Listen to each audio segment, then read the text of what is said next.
Okay, and welcome to basically chapter, what is it, 9 today? So we're closing the book actually on a lot of the things that we did in mechanics. There were a lot of interesting questions that we asked and basically came up with answers to and so on and so forth. And today is actually a little bit of a reward in the sense that basically we know Newton's three laws now, and we know how to apply them in certain situations. We're hoping that basically as we master this skill more and more, we should be able to explain everything that is on a day-to-day experience. That's one thing. Then we went a step beyond that, namely asking the question, what happened because F equals to ma really works when masses are constant. So we wanted to understand it, how it works when masses do change in general. It turns out that there is another concept that we have to introduce, and that's the concept of momentum, and that was enough for us to basically retain all of the three laws of Newton with their glory, basically, and still work with them. So we solved that issue with the momentum, and we discovered some phenomena related to collisions and things like that, which for those of you who are taking Physics 11 is going to be our lab next time around, which is this Thursday. Then we also asked another question after that, and that was basically, yes, okay, we know Newton's laws, we know F equals to ma, we know the first law, the second law, and the third law, but we wanted to understand, in a sense, how does the force do it? It turns out the answer to that question was, from the chapter before this one, that the force works to change the kinetic energy of an object. That's basically how the force does it. The work does work, and that work is equal to the change in the kinetic energy from initial state to a final state, regardless of what that was. So this is basically where we stand right now. Imagine yourselves, you are in 1665, okay? And the plague hit London, and you are a student in Trinity College in London, Newton basically. He just basically earned his degree, and he already discovered at that point his three laws, just like you know right now. Basically, you're in college, you know the three laws of Newton, and there is a pandemic also similar to what happened to Mr. Newton in his time in 1665. He was sent home, okay, like everybody else, basically, go home. What is it? What do we call it nowadays? It's called whatever it is. Anyway, basically, he was confined to his home, so he ended up going to about 100 kilometers from London to a farm there, basically, and live in it for a few years until the pandemic actually, until the plague basically subsided a little, and that was 2 years later in 1667. So that's basically the timeline for when these things happen. He was handed basically at that time during that basically period where he was away from London, the work of Mr. Kepler. Kepler at that time, way before that time actually, has discovered already three laws that govern the motion of the planets, okay? And Mr. Newton, basically, he was tasked with explaining these laws. Can you explain them? Yes, yes, we know that you have discovered these three laws that explain mechanics, projectiles, and things like that. But can you explain these three laws that Mr. Kepler has found for the motion of the planets around the sun? Basically, what Mr. Kepler has discovered was that, first of all, this was actually before Kepler. This was Copernicus, who already has discovered the fact that the Earth is not the center of the solar system, but the sun is. Yeah, actually, that's basically the contribution of Mr. Copernicus. But Mr. Kepler discovered that the path the planets go around the sun is not a circular path, but rather it's an elliptical path. So that was law number one. Law number two, if you take a line extending from the sun to where the planet is, it doesn't matter which planet that you take. At that time, Uranus and Neptune were not known. So we knew about Mercury, we knew about Venus, we knew about, of course, Mars, we knew about Jupiter, and we knew about Saturn. That's basically what we knew in terms of all the planets that we can tell as far as that time is. If you take a line extending from the sun up to any of these planets, it doesn't matter as long as as you go by a certain period of time. Let's say, for example, a week, that line sweeps equal areas in equal amounts of time. So that was law number 2 that Mr. Kepler has discovered. The third one was really, it took him a long time, Mr. Kepler, to discover, and that was basically the ratio of the square of the time it takes for a planet to go once around the sun, like the Earth, for example, takes a year. Mars takes almost 2 years. So the square of that time is proportional to the cube of this distance between the Earth and between the planet and the sun. So you cube that number, you square the other one, and you find that the ratio is constant. So these were 3 laws basically of Kepler at that time. Mr. Newton was tasked to explain those. So in doing so, in isolation basically, like we are right now with the COVID stuff, he discovered a great law that govern the motion and they govern actually the entire universe. And that law is the law of gravity. And he was able to explain Kepler's laws.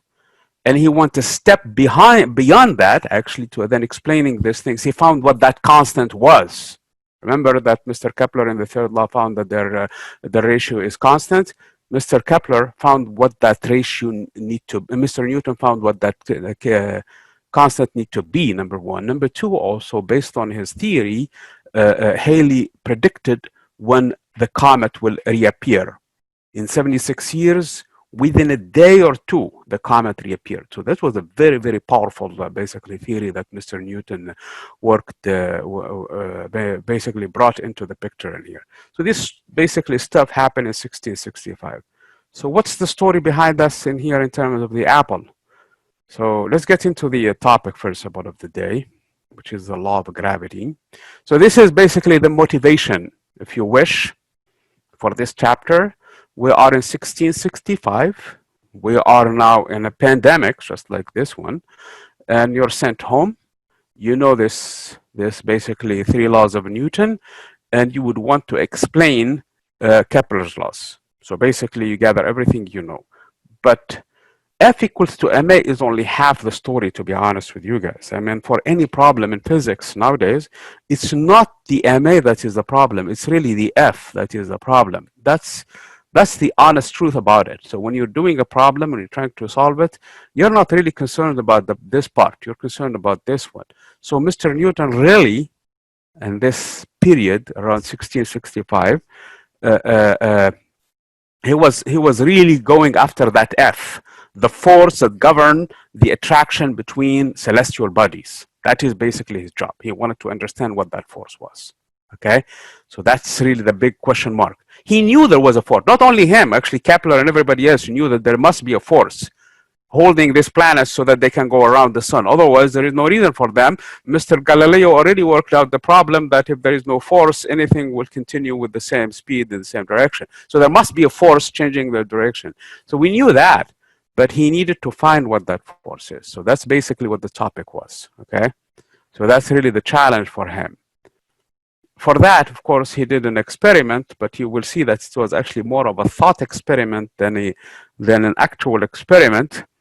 And he relied on the measurements of Mr. Galileo, and then he came up with the law. Okay, so we're talking about the synthesis that Mr. Newton basically put together.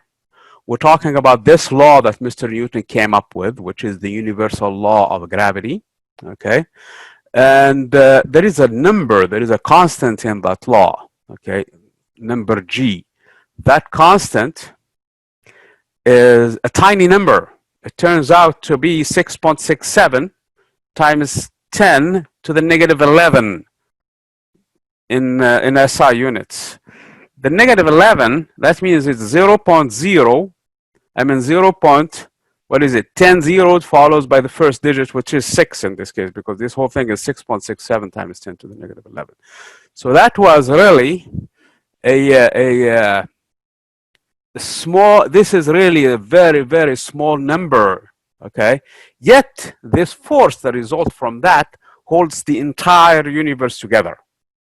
Not just the planet Earth, not the solar system. We're not talking about the galaxy, which is a huge structure. We're talking about the entire universe, which is of an unimaginable, basically, size. This number, this constant in here, is the one that holds everything together. Had this number been slightly bigger, 10 to the negative 10, for example, the universe would not have been the way it is right now. It would have collapsed on itself right away. Had this number been slightly smaller than this, 10 to the negative 12, for example, we would not be here to talk about it either, because the entire universe would have scattered right away, basically, because there will be not enough attraction to hold the universe together. Basically, that's what this thing is. So we're going to talk about this constant, which is a very important process. One of the biggest tasks nowadays in physics is trying to understand where this constant is coming from. Why is it so? Why is it that number? Okay. We're going to talk about this law again of gravity, which is really an inverse square law. And we'll try to understand it and visualize it in our daily experience, basically from cell phone, for example, signals and how many bars you have on a signal, on the cell phone, depending on how far you are from the tower. Or, for example, in terms of a light, emitting light, and how far you are from it, of course, the intensity starts to increase bigger and bigger the minute you get closer from the power source, and shrinks further and further. This is similar to how this power law for gravity works, okay? So I want you to think about that the minute you look at your cell phone and you see how many bars. I want you to think about this law, this inverse law for the force of gravity. Turns out, because of this number so tiny, this force actually on a daily experience is really an insignificant force at all. Yet we experience, the only reason why we get tired day in, day out is because of it. I mean, because we're sitting on the Earth and the Earth has tremendous mass, so the mass makes up for some of these small things. Otherwise, between you and I, or me and the cup right now, or me and this pen, for example, this force is negligible and it will not impact our interaction. There's other forces that we're going to discover down the road that play a more important role on our day-to-day experience. We're going to talk about the concept of weight and weightlessness, and I already talked to you guys about that business proposal. I hope that some of you still hold me to it. Does anybody remember this proposal from early days? Anyone? You guys don't remember it? Okay. Nobody. To go in business for losing weight? No? Okay. Okay. Okay. So basically, we're going to go into building an elevator. Okay. And we put in the elevator the people who want to lose the weight. And we ask them to pay us upfront first. Okay. So that we collect the money. And they will be weightless the minute we cut the cord when they are at a high, very high from the ground. For a moment, at least, you will be weightless. So do you get it? Do you understand the concept now? So we're going to talk about that one. Of course, if you and I will go in business as far as this operation, please don't mention my name, okay? When you're sued, okay? Okay, so let's continue with this one. We're going to talk about weightless and weight, okay? I thought we talked about this one, or is it another class probably? Anyway, we're going to talk about the concept of ocean tides. If you live near the ocean, and some of you probably do go to near ocean, you experience this phenomenon. I experienced it firsthand, and I almost died in the process. So that's one thing, because I don't swim, and I ended up being on the wrong side of the mountain near La Jolla Pines. And I wanted to come back, and the tides were so high I couldn't come back. So I had to climb the mountains actually and go to the other side to get back to what is that place near La Jolla? I forgot. Del Mar. Okay. So we're going to talk about ocean tides. And then we're going to talk about gravitational fields. This is a setup really for the Einstein theory, okay? In terms of classical mechanics, in terms of the theory of Newton, there was not much really emphasis on the concept of gravitational fields, but you will see that it is actually the essential concept behind the theory of Einstein. Einstein's theory is actually gravitation, is really a field theory, okay? Then we'll talk about black holes. You see how much things we learned so far. We can even talk about black holes, and we really should be able to understand what a black hole is. I mean, we've been together now for what, 5 weeks? We've developed only 3 laws of Newton, and now just if we introduce this law of universal gravity, we can go and try to explain and understand things like the movie Interstellar now with no problem whatsoever. We should be able to understand it, okay? We should be able to talk about black holes. If somebody tells us what the black holes tomorrow is, we know exactly what they're talking about. If we read an article on it, we should be able to understand what that thing is, okay? Not just in terms of sci-fi stuff, but in terms of real science behind it, okay? And this is really the concept back to the universal law of gravity that Mr. Newton has discovered. So this is the entire chapter in a nutshell, okay? Of course, we will have a couple of questions, 2 or 3 questions for the day today. So here is the story, okay? Again, we're in 1665. Mr. Newton went home, basically, like everybody else, because of the plague in London. And this is not how it happened, okay? This is more of a legend than really a story, okay? So that's really not how it happened. Mr. Newton did the following argument. We're not going to get into a lot of math in it, but I will tell you exactly what it is. He wanted, of course, his task was to explain Kepler's laws, as I said before. But he said, forget about the planets for a moment. I want to focus just on the moon. I think what holds the moon to the Earth is the same thing what holds the Earth to the sun, what holds all of the other planets to the sun. So that's his first assumption. So he wanted to understand why the moon goes around the Earth in about almost 30 days, basically, once. Okay, that's basically the lunar month. Okay, so he knows that. He knows omega. Okay, omega is how many revolutions, how long, basically, how many revolutions the moon does, how many rotations does in 1 second, if you like. Or inversely, he knows that it takes 27 point something or 29 point something days. So he knows how the time, and he knows also the revolution, which is 1. So he knows omega. Then he relied on another number that was actually measured before him, the distance before the distance between the Earth and the Moon, which is about 380,000 kilometers. That number was known at his time. Okay, so that was known actually from the time of the Greeks. About 384,000 kilometers the distance the Earth to the Moon. So he knows that distance. He knows how long it takes for the Moon to go once, which is the period, which is almost 30 days. So he can find the velocity of the Moon. The velocity of the moon, which is just the distance, which is the circumference of the circle, which is 2 pi times the radius, and the radius here he has it, okay, divided by the time, which is 30 days. So he knows the velocity of the moon. And from the previous chapter, we have discovered that an object that is in rotation has an acceleration, if you guys remember that, v squared over r, okay? So he knows the acceleration because he knows the velocity, and he knows r. So he knows the acceleration of the moon exactly. He can calculate that. And he said, you know what? I think that force is the same force that brings the apple from my hand to the ground. So if I take an apple and drop it, that apple will fall to the ground with the same force. Okay? And he knows the acceleration of how much the apple is. Remember that Mr. Galileo has already computed that to be 9.8 meters per second. Okay? So that's basically, he knows that number. And he knows now the number for the moon.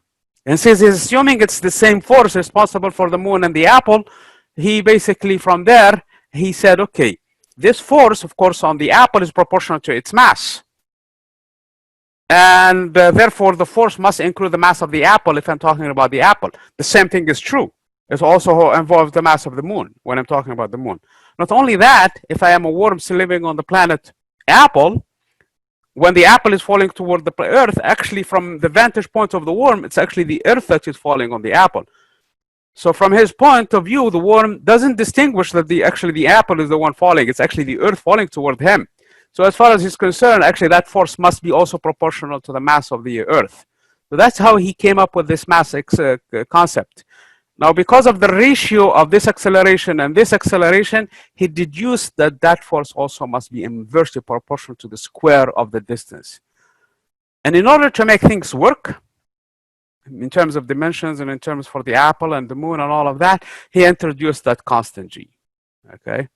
That's how he did it. That's how he came with his law, basically. That's how he synthesized all of these things. And this is really the story that was reported about how the apple came into the picture. It's in comparison with the moon. So that's basically how he came up with this law.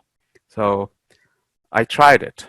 I sat under so many trees. First of all, nothing fell on my head, but I don't know if anything would have fallen. I would have probably came up with something like this. If you don't trust me, try it on your own and see if you can come up with a new law in physics. I would be surprised. Actually, I did not. I don't know. Okay. Does anyone want to take the challenge? You're quiet today. Anyone is up for the challenge? Okay, Jeffrey is in. Okay, very good. So that's basically how he came up with it. Again, okay, I gave a little bit of the history of this thing in here. Okay, I did not go as far as Aristotle. Of course, we're going to have what is chapter? The next chapter is going to be on projectile and motions. And we're going to go more in detail about the Kepler's laws, okay? So this is a little bit of history, okay? So, and that's how Mr. Newton basically came up with this synthesis that I was talking about.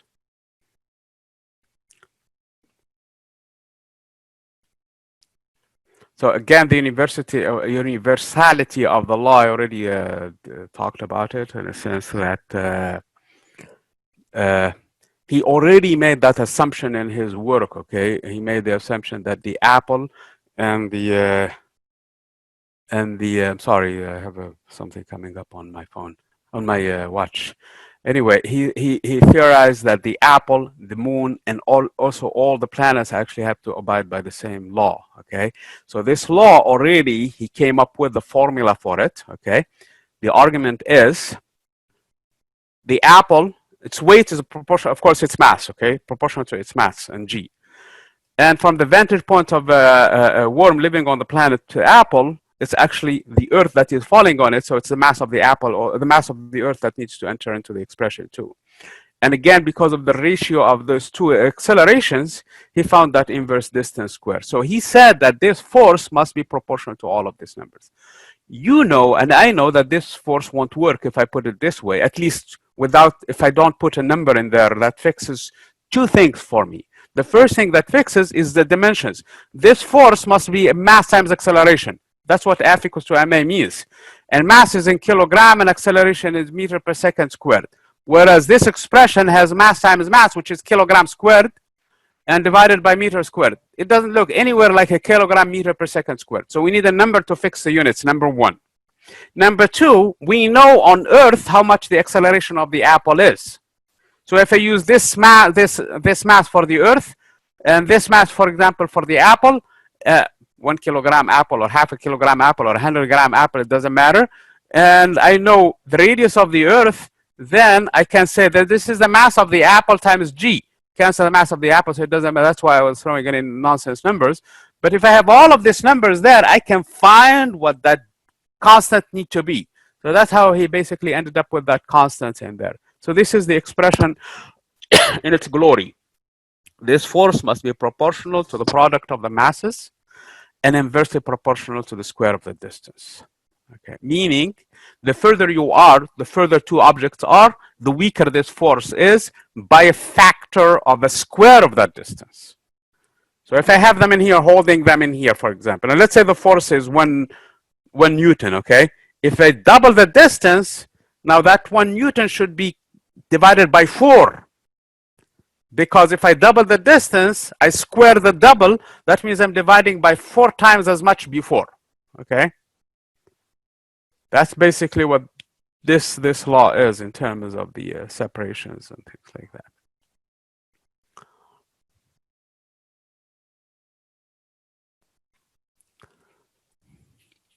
So Newton's most celebrated synthesis was and is of weight and earth and weightless? No, that has nothing to do with masses and distances. No, it's mainly about how basically the laws of the big objects in the universe work. Okay. Does everybody agree on this? Yes or no? Okay, thank you, V. Anybody else? Okay, very good. So basically, you have to remember that this is your law. Thank you, everybody. Okay, that this law governs all the bodies in the universe. Okay. That's what the purpose of it is. So this is in its full glory, okay?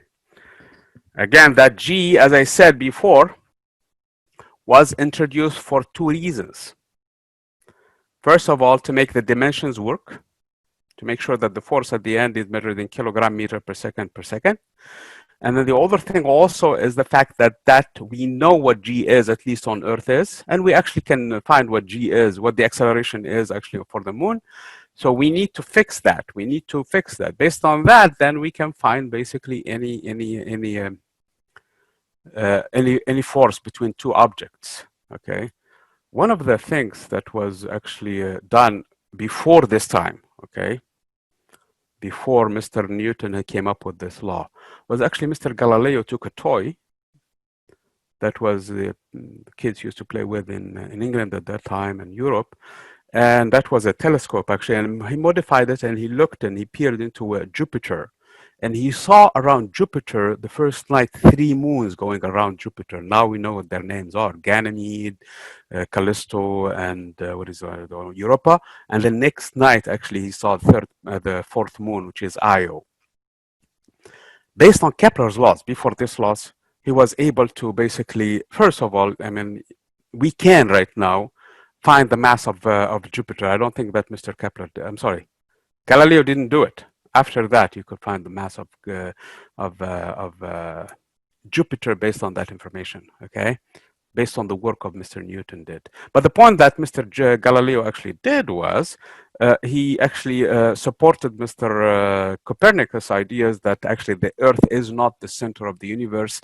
Case in point here is, for example, Jupiter, where you have objects going around it, okay? But the advantage of Mr. Newton's theory actually is, based on that, you can find the mass of the object upon which everything else revolves. So this goes a step beyond what Mr. Kepler has done. If a theory, and this is very important, okay, and I know you guys are probably not going to all major in physics and engineering or anything like that. If a theory, all it does is explain observations or measurements, that's not good. If all you can do is just explain what has been already measured in the laboratory, what has been observed already, like Mr. Kepler, if all Newton has done for us was explain this Kepler's laws and say, okay, here is an explanation for this laws and here is my theory and it works beautifully. This is no different than anybody coming up with any nonsense theory. It's not good. It needed to go a step beyond. For a theory to really become scientific and become useful, it needs to go a step beyond. And Mr. Newton already went a step beyond, because based on his theory, for example, in the case of the observation of Galileo, we can find the mass of Jupiter based on Mr. Newton's theory. We can predict when Halley's Comet is going to come back based on Mr. Newton's theory. Now, that was not part of Mr. Kepler's observations. That was not part of the deal that he went in to do. So I want you guys to come up with this thing, because the scientific method and the theory, which is really something that is probably sometimes is not emphasized enough, needs to go step beyond. I mean, there are limitations. We're going to talk to them about them today for this theory, and the case has to do with Mercury, and we'll try to explain it later on, because Mercury, this theory doesn't explain its path, doesn't explain its revolution around the sun, okay? So, here is the law. And this is the constant I was talking to you about earlier. And the significance of this constant is that it is just the right number for us to sit down today and talk about it. Okay? Anything bigger, and the universe would have collapsed on itself, and we would not be here to talk about it. Anything smaller, and the universe would have basically dissipated and escaped to infinity, and we would not be here again talking about it. So the universal gravitational constant G, which links force to mass, is like what?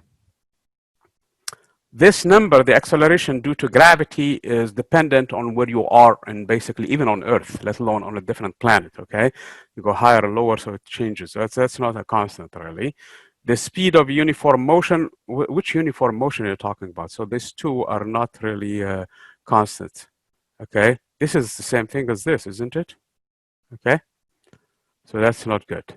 So the only thing that comes into mind in here is pi, meaning if tomorrow, for example, we get in touch with another civilization on another planet, we should be able to tell them that the ratio of a circumference of a circle over its diameter is constant.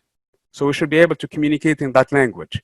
And also we should be able to communicate in terms of what G is, because that's also a universal constant that's valid on our planet as much as it's valid on their planet. So that's why the correct answer is pi. So in this case, G is a constant as much as pi is. Does this make sense to you guys? Okay, thank you, V. Anybody else? I kind of have a question about that. Like, I don't know. Like, just the whole idea of like why is that constant, or why is that instead of the other ones if like uniform motion just stays the same? Uniform motion is uniform. I mean, for example, if I tell you that I put my cruise control at 50 miles per hour, yes, I mean, it's constant at that moment, but probably later on I can change my speed and make it 40 miles per hour and change my cruise control. So is my 50 miles per hour that written in stone in the universe? Can I tell, for example, the aliens that I communicate with? Remember that constant I drove in last time on Highway 10? That's not going to be a good valid constant, is it? Yeah, no, okay. So it's really it's a constant for that particular example, but not constant everywhere in the universe, not universal. So is like, I'm sorry. No, go for it. Go ahead. I was gonna say, because you're about to mention pi, I was like, yeah. Why is that constant? And I'm not really getting that. Let's say, for example, we meet a civilization tomorrow, okay, and we tell them that we measure the angles in degrees. 360 degrees, 12 degrees, 15 degrees. That's basically how we measured angles before. And that is because the Babylonian found this number kind of convenient, taking 360 and dividing it by several numbers, and basically how they measured angles. Until we discovered later on the ratio of the circumference of a circle over its diameter is a fixed number, regardless of what you do. It's always pi.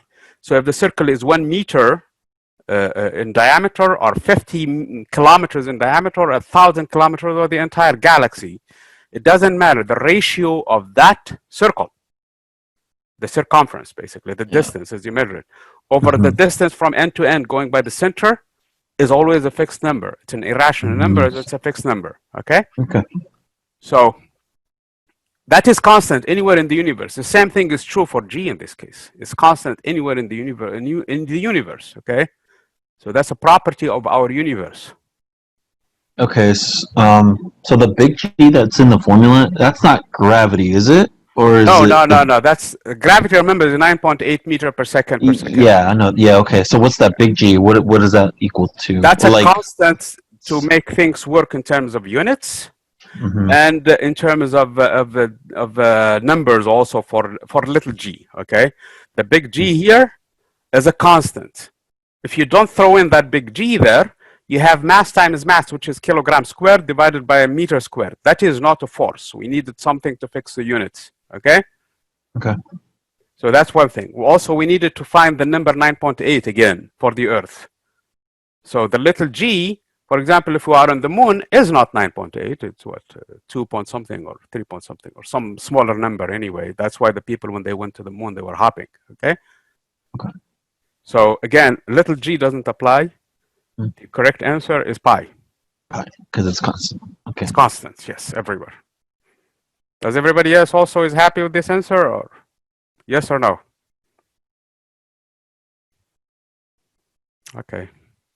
Okay, very good, Isaac. Thank you very much. Okay, so let's continue, okay?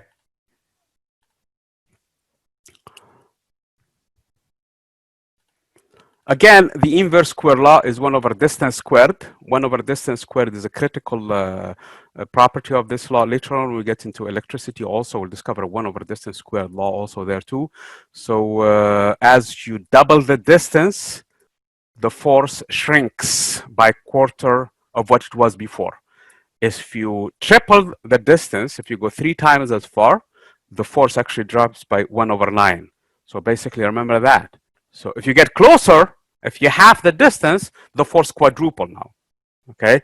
So this is inverse law is very, very important in terms of this force. So if we are on top of the surface of the Earth, if we move twice the radius of the Earth, The radius of the Earth is about 6,400 kilometers. If you go up in the sky about 6,400 kilometers, your weight now should feel about half of what it is right now. Okay, so if you feel like you weigh, for example, I don't know, 700 newtons, when you are there, it's about 350 newtons. Okay, so that's if everything else is maintained the same. But remember, 3,600 kilometers above, and there is no atmosphere there. So you need to be well protected if you're going to go that high in distance. Okay.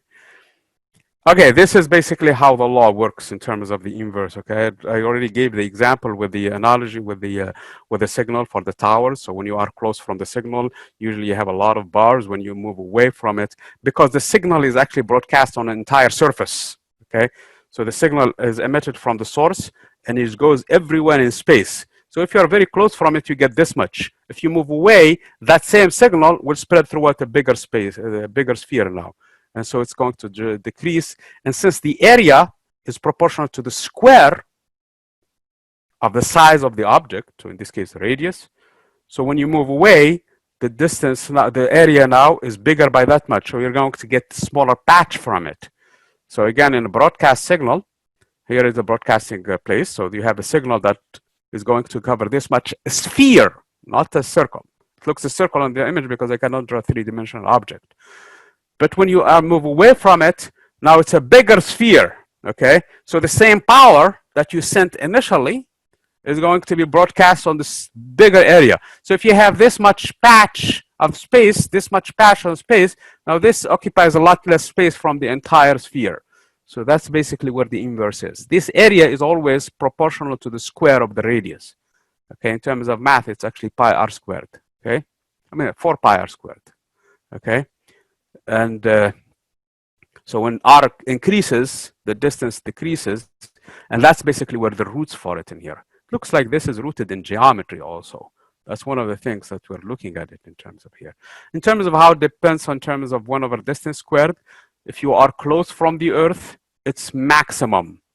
Actually, it's equal to 1 over the radius of the Earth squared, okay? That's what you plug in. And the radius of the Earth is about 6,400 kilometers. As you move away from it, it's going to get weaker and weaker, like 1 over distance squared. And if you plot this function, this is how it looks like, 1 over. It never really vanishes. It never goes to 0. So when somebody tells you escape the force of gravity, that is not exactly 100% true. Because you can never escape gravity. Because this never can go to 0, okay? Even if you are at the other edge of the universe, it's still a finite value, okay? So when they tell you that you escape the escape velocity, and we call it that way, because then this force of gravity becomes so negligible that we can ignore it, okay? Does this make sense to you guys? I had a question. Go ahead. Okay, so on the graph, basically like what you would, I guess, like the gravitational force, the y-axis, the closer it is to Earth, we get closer to 10 meters per second, correct? Yes, you get closer to for Okay. G, yes, for the field. For G, yeah, for gravity. Yes, Okay. yes, for a little G, for tiny G, Yeah, for tiny big G. G. Okay, Okay. good. And then you said that we don't escape gravity. That applies to outer space as well, right? Or Yeah, no? no, Yeah. yeah, because I mean, you hear it a lot. They say escape. I mean, escape the force of gravity or escape gravity or something like that. Mm-hmm. That is taken in an approximation. Technically, you really cannot escape gravity anywhere in the universe because there is always a tiny number, but it gets Okay. so small that you can ignore it because then, okay. That's kind of like how like is on the moon. Technically, it's like like Okay. that's why they're on like astronauts stay on the moon because it's due to gravity. They just weigh a little bit less.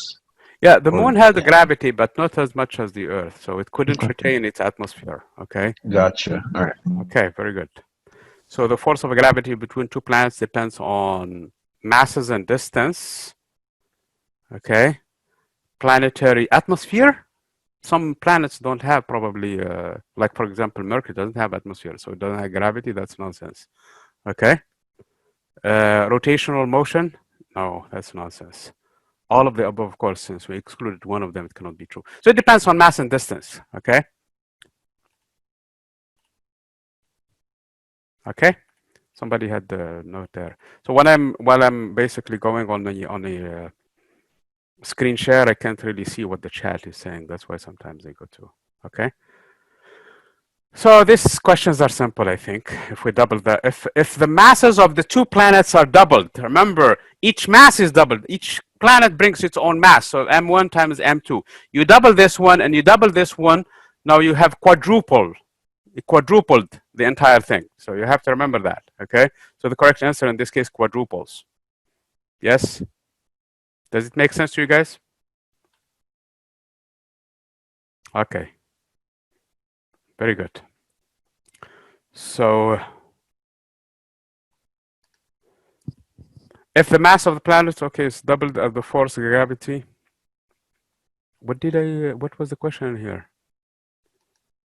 If the masses of the two planets of each somehow doubled, the force of gravity between them doubled. And this question seems to be the same. If the mass of one planet is somehow doubled, the force of gravity in this case doubles. So if you double one of them only, okay, the other one you keep it the same. So in this case, the force only doubles. So okay, that's, so if tomorrow, for example, Venus and Earth, for example, join one another, and Venus somehow migrates to us and basically collide with us and become a bigger planet, twice as much as we are, of course, the force between us and the sun doubles. Of course, we don't like that because that's probably some other things might happen which we wouldn't like, okay?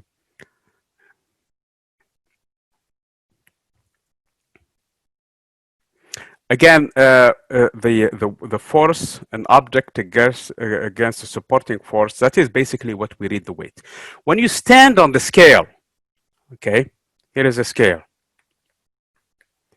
And here's a person standing on it, okay?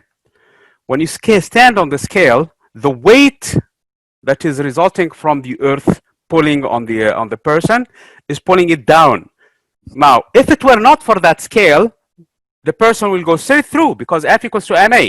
But now the scale won't let that happen. It blocks you from going up. So the scale pushes back. And it pushes by how much force? It pushes by exactly the same weight that you have, mg. So what you're reading in this case is the reaction from the normal force from the scale. So when you look at the scale down, what you're reading actually is how much the scale is pushing up. If somehow, for example, somebody lifts you up a little bit and you don't push as much, the scale now should read less. Okay? If somebody, for example, puts more weight on you, so now you're pushing more on the scale, and so the scale, for example, doesn't break, still intact, it's going to push now by your own weight plus the added mass. So that's basically what you need to know, that the weight that we read on the scale is directly our own force exerted by the earth on us. What we're reading actually is the reaction of the scale itself, okay? So in free fall, for example, we don't have any support force. So we feel weightless, okay? You feel free, okay? So as long as you are in a free fall, you don't feel your own weight, okay? That's why I told you in the beginning that probably we can go into business together. This is how the proposition works, okay? So if the elevator is not either moving or moving at constant speed, one of the two things. In this case, the scale should read the normal weight.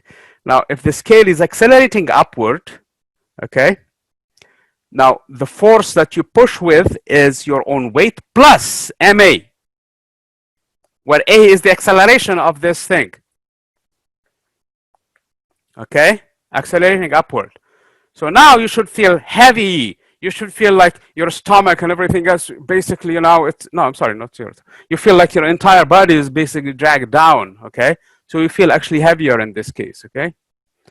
Now, when you are decelerating or when you are coming down, okay, the acceleration is pointing down.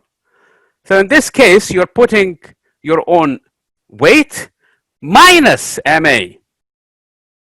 So your own weight will feel less in this case, okay? And if you cut the cord, at that point you should feel weightless because your actual reaction from the scale at that point will be zero because your mg is pulling down and your acceleration is actually g, which is actually negative force of mg. So the two cancel, okay? And at that point you should feel weightless. So that was the proposal that I proposed to you guys. Anybody interested? Any takers? You guys are quiet. No, Sign me thank you. up. Okay. Okay. So that is the idea of weightlessness. Okay, the weightlessness in here, or the weight in general, has to do with the reaction of the scale. You need to remember that. Okay. This was actually something that led Mr. Einstein to his theory of relativity. Okay, because oh man, what time is it now? We still have, so we probably need to pick up speed a little bit. So when an elevator when an elevator accelerates upward, your weight reading on a scale is, what do you think? We just said it. Anybody? Greater. Okay, yes, okay. Because now it's your weight plus ma. That's your inertia, really. Okay. And this is the opposite. So it must be less. Okay. Does this make sense to everybody? Yes. When a pilot is flying when they say G forces, is that like a multiple of the force of gravity? Yes. When they say a G force, when the acceleration, for example, of the astronaut is that of G, they say it's a 1G acceleration, okay? When it's 2Gs, that is basically what that means. It's almost 20 meters per second per second. At that point, you start to faint. Or even pilots, I mean, when they go through curves and things like that, or maneuvers for Well, military things, yeah. now that stuff makes more sense, actually. Yeah, okay. Because it's so much acceleration at that point, people really have to be trained for it. That's why young people are not going to be, I mean, not young people, old people like me are not going to be allowed to be astronauts. Okay, you need people who are physically fit to sustain that many Gs, okay? But this question, does it make sense to everybody? That it should be less? Yes? Okay, very good, thank you.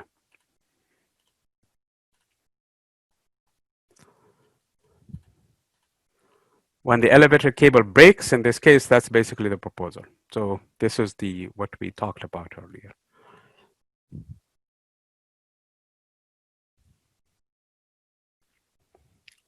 So again, this is the same question as we asked before, basically, when is it going to be more? It's going to be more when it's accelerating upward, okay?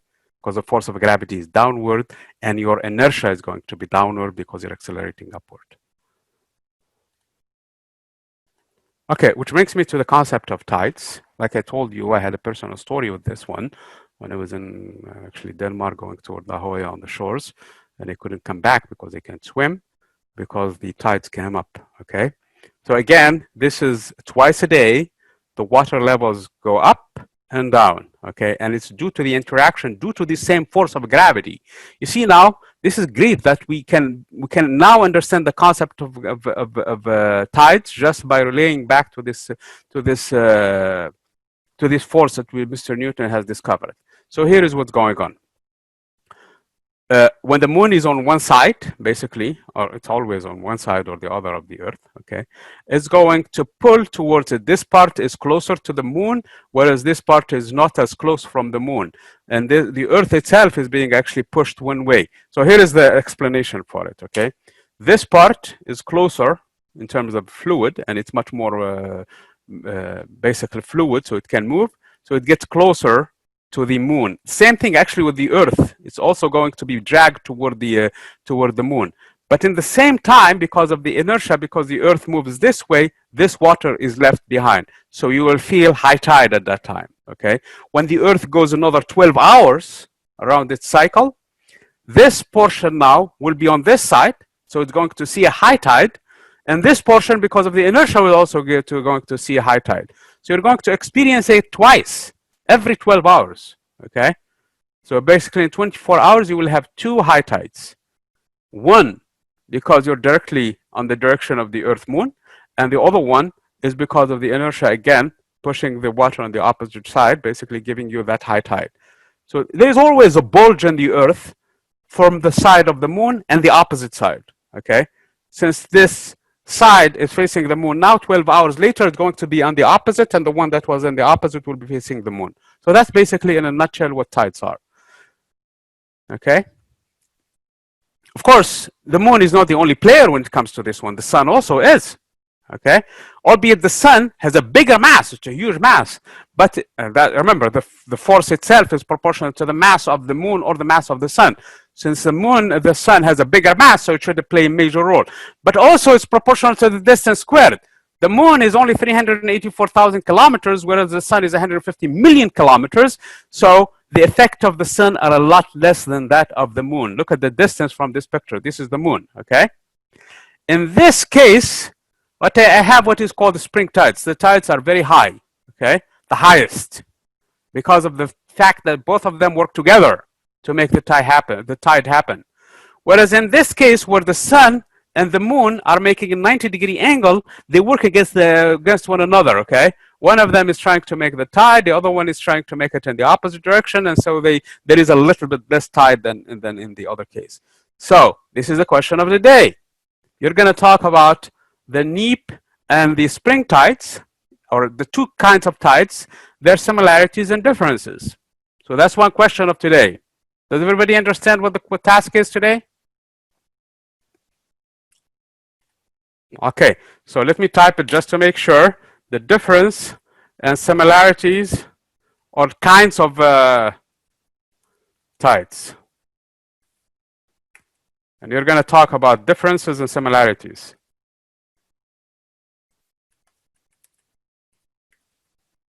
The fact that they are due to gravity, that is one point of similarity that you can mention in that.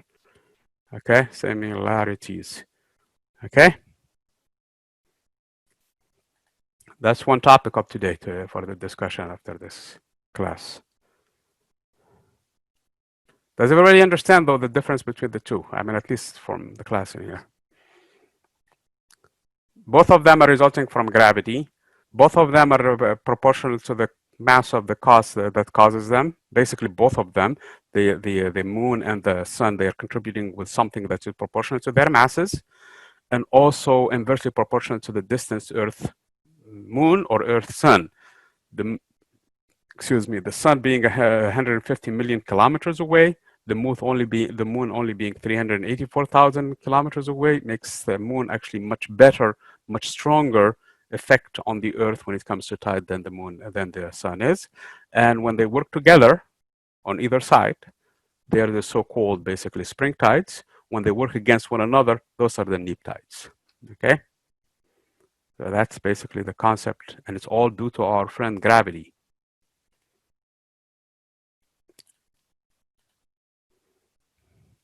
Which brings us toward the concept of gravitational field. And again, like I said in the beginning, gravitational fields when it comes to gravity was not really a major issue, at least a major concept that we dealt with, at least initially, because Mr. Newton was asked basically the question into, okay, let's say for example, somehow, how does the Earth know that the sun is there? Does the Earth calculate, for example, or a planet calculates, for example, the mass of the sun and the distance and finds the period it goes around it and things like that? That was a puzzling issue, okay? For example, when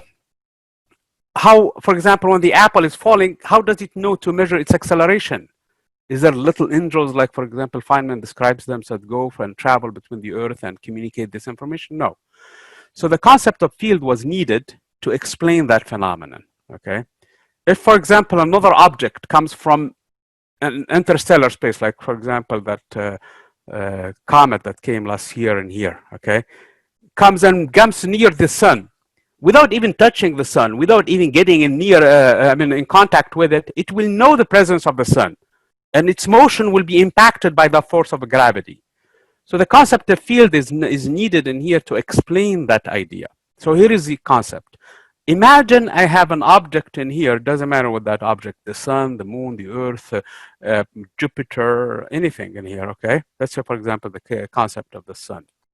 And I want to find the field around it, or the Earth, for example. I want to find the field around it. What I'm going to do, I'm going to bring a 1 kilogram mass, okay? Attach the 1 kilogram mass to a spring to measure the force. Here is a spring, for example, that's in Newton, scaled in Newton, and 1 kilogram is attached to it, okay? Hold it from one end and see how much the reading of the spring is. I'm gonna find this much force, 10 newtons, for example, 50 Newton. It doesn't matter what that number is. I'm going to find the value for that force. Remember, I'm carrying with me a 1 kilogram. Okay, so that's how I'm doing my experiment. If I move further away, if it was, for example, 100 Newton, for example, let's take 100 in here as a measure, as a number reading on my scale. If I move twice the distance, I'm going to find that the mass is going to be attracted, so the spring is going to stretch in that direction with a quarter of this number. So it's going to be only 25 Newtons, okay?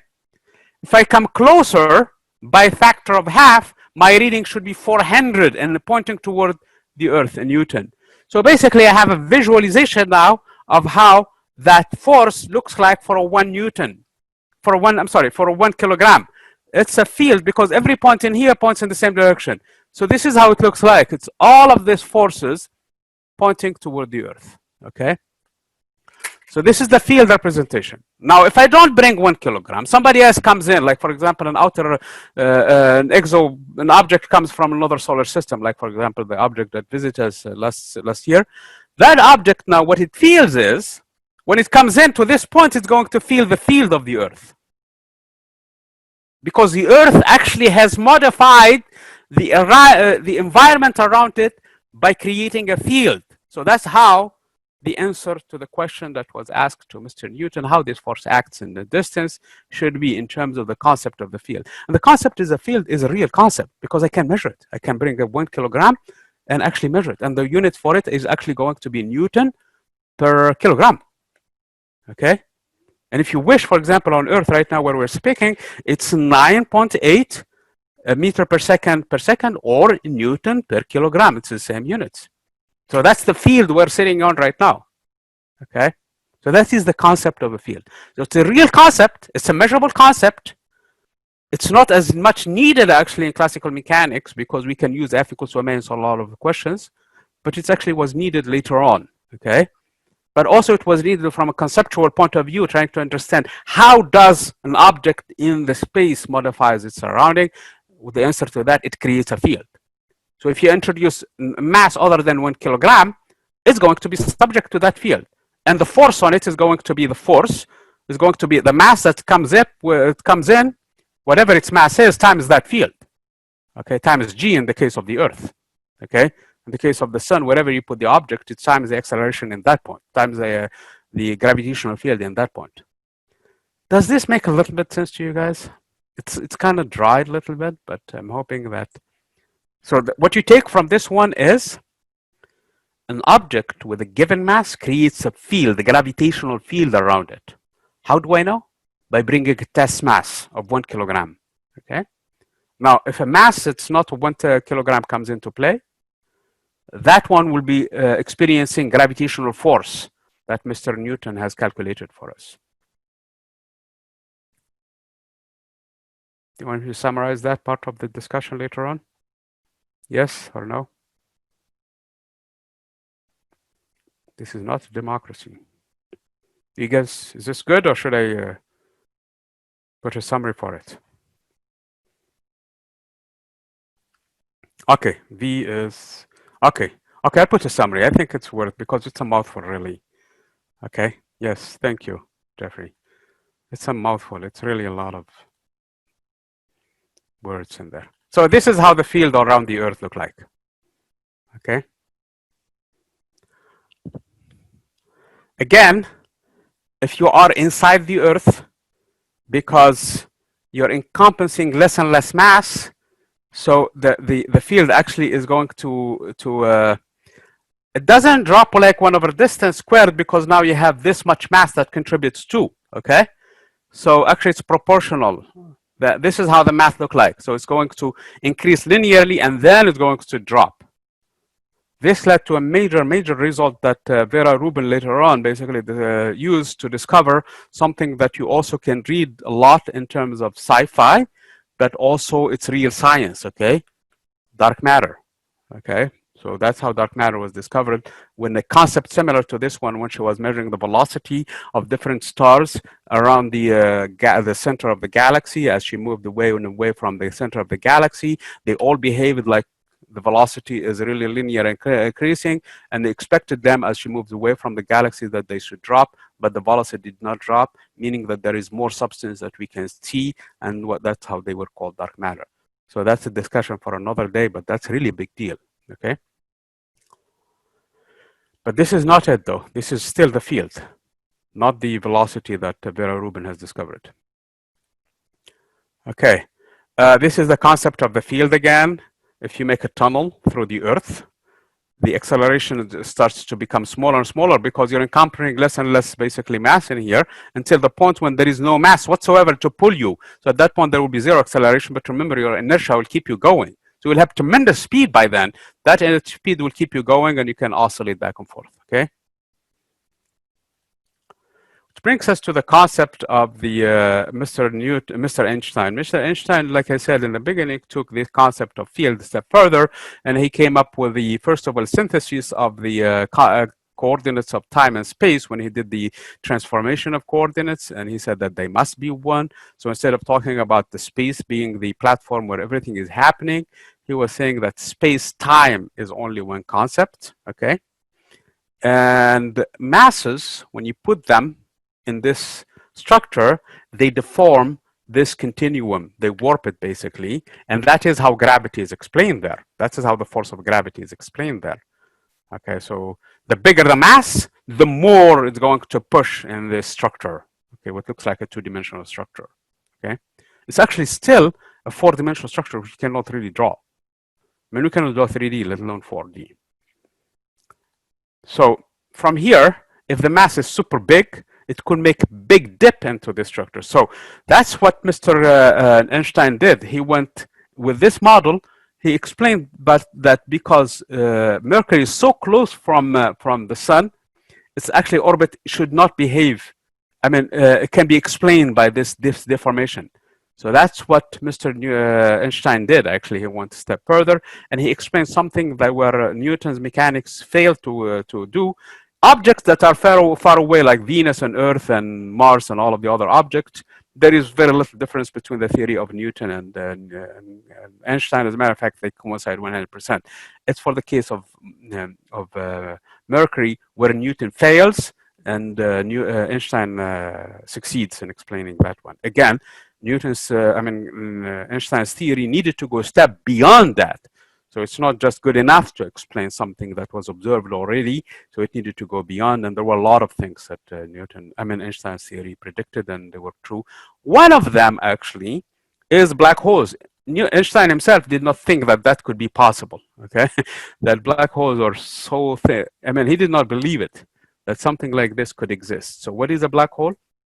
Basically, it's a singularity, and you heard that so much basically talked about probably in different places. The mass of an object. Look, for example, this example. Okay, you have something called an indestructible person standing on a shrinking star. Okay, let's say, for example, the mass of that object and the weight on that object is 10,000 Newton. Okay, if the mass, of course, you can't stand on a star, super hot, let alone, and it's plus the gravity, which is super big in this case. Okay. So if the radius shrinks by a factor of 2, remember 1 over distance squared, now the force, the weight, will increase by 4 times as much because 1 over distance squared. So his weight or her weight will become 40,000 newtons. But that's not enough. The star continues to shrink further, by further and further and further to reach the point of basically no return. Because stars, and we're probably going to talk about that when we do a little bit more of things of has to do with the. So it starts to shrink. The reason why it shrinks is because of gravity. The reason why the sun is not shrinking right now is because of the nuclear reactions that are pushing the gases outward. And there is a balance right now for our sun that it doesn't collapse in itself because the outward push from the nuclear reactions balances the gravity and the sun is stable. But when the sun runs out of fuel, it's going to collapse. Gravity will win. The sun is not big enough to become a black hole. You need a big mass because at some point when it starts to collapse, quantum effects will prevent it from falling further. But if you have a bigger object, even the quantum effects will not hold. becomes completely all. First of all, the nuclei become nucleons become neutrons, so you have a neutron star, and at some point even a step further than that, it goes into a black hole. So that's basically how black holes are formed, at least in one of the models that we think. Some other models predict that black holes form without going through the stage of a star, just by collapsing matter. Okay. So this is what a black hole is. It's a big singularity in space-time continuum. That singularity, basically anything, especially light, that's how you find its radius. Anything, including light itself, are trapped into that beyond a certain limit. Nothing can escape that force because it's tremendous force of gravity. Okay. Anybody heard of Susskind?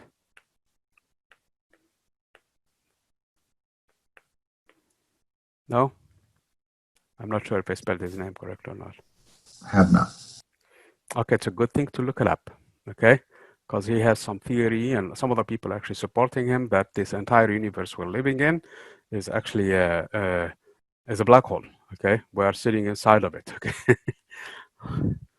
Okay. He's a great physicist, by the way. He did a lot of work in terms of gravity and things like that, and relativity and things like this. Which brings us to another question of the day. What would happen to Earth if the sun became a black hole? I mean, ignore I mean, probably we will lose light and we will lose all sorts of energy except the one that is coming. So we're not talking about in terms of gravity. It would break away from the sun. And this is something that is tricky. Sometimes you see this one of the questions they ask you about in terms of general knowledge or something. Here is the Earth. I mean, here is the sun, I'm sorry. And here is the Earth orbiting the sun, okay? This one right now has a mass that is 10 to the power what? 20, no, 10 to the power 30 kilogram. The Earth has about 10 to the power 24. It's about 1,000,000 times less than the sun. And this is what is holding the Earth in place. It's the sun, okay? Now, if the sun tomorrow becomes a black hole, and like I said in the beginning, the mass of the sun does not qualify it to be a black hole, so that we rest assured that that's not going to happen. It can be something else, a white dwarf or something else, but it's not going to be a black hole, okay? If it happens to be a black hole tomorrow, what happened to the Earth, other than the fact we lose our light?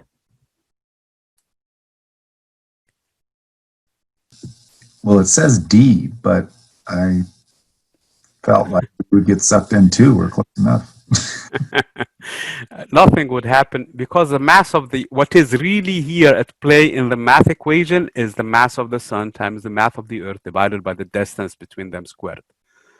Since the mass of the sun will retain the same, even it's a black hole, it will have its own mass, okay? All of it pointing in one point in space. The mass of the Earth did not change, of course. The distance did not change. So as far as the Earth is going to continue orbiting in the same way. I mean, we will not have day and night because the sun is gone, but we will have years, same way, basically. Okay? We'll probably have, so that, do you guys understand why it makes sense to have D? Albeit the sun now is a black hole, but its mass is not gone anywhere, so it's still in the same place. So the formula that we're relying on, it still works. Okay, very good.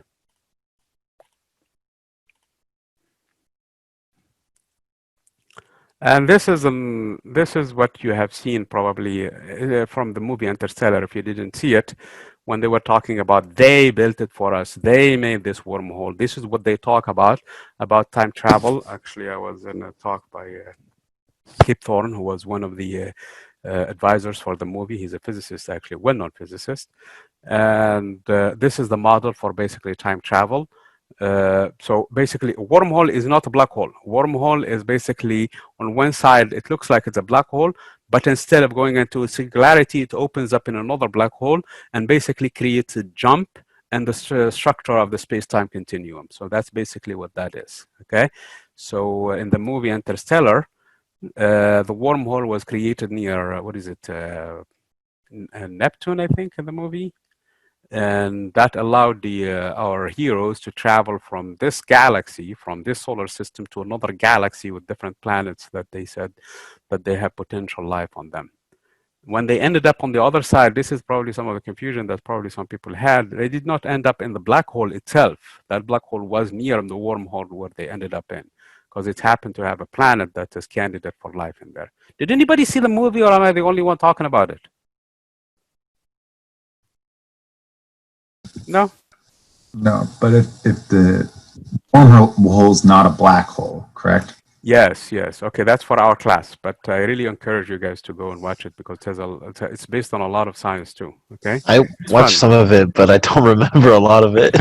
Okay, yeah, okay, very good. It's based. So now, in light of what we know about this thing, it's a good idea to go and revisit it if you See, can. I always thought it was a black hole, so I was wondering how, when they go into the wormhole, how you escape the gravity out of the other side.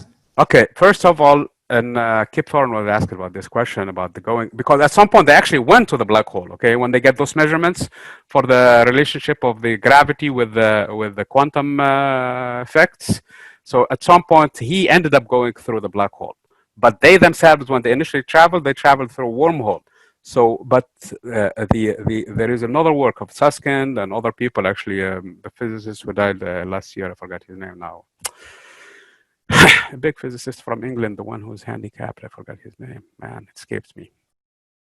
Anyway, if the black hole is big enough, you wouldn't notice. Like, for example, that's what the theory of Susskind right now is, and a lot of people, that this actually where we are right now, we are in a black hole. And this three-dimensional universe, according to their models, actually it's a two-dimensional universe, and this is a hologram theory if you want to read more about it. It's a lot of fun. So this could be probably a discussion for next topic next time when I'm teaching this class for or for you guys to understand, to see, is this a real three-dimensional universe? Is this cup real? Okay, 3D, or is it just a 2D and my brain and my reality is making it into 2D? Hawking's, yeah, thank you very much, Kyle. That's the other physicist. Yeah, those are big names. Okay, so they're not just, thank you, Kyle. Okay, so I think we have about 9 minutes and we have one slide. Okay.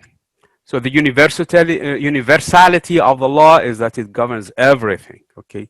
And this is really what glues the entire universe together.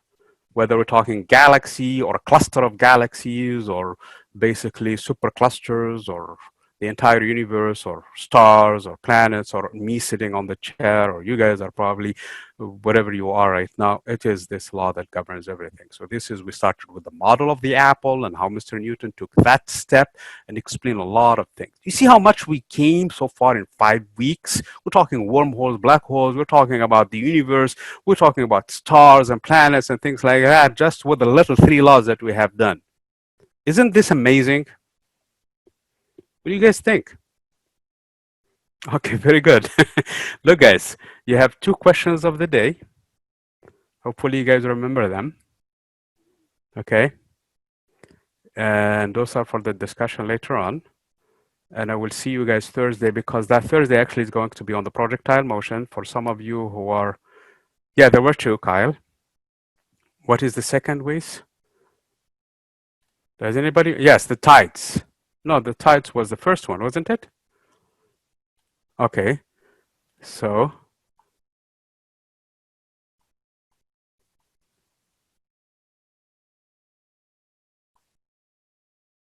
if you guys remember it,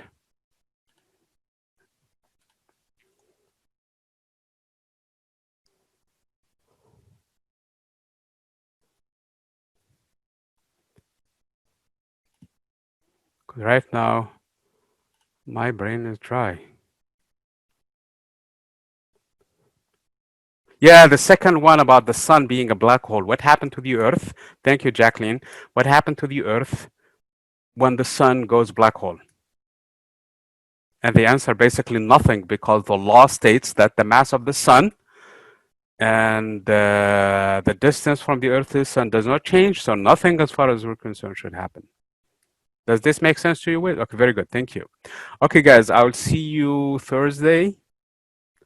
And the topic again is going to be on projectile motion and more on the orbits and more on Kepler's laws. See you guys. Thank you. Bye. Thank you. Bye. Bye.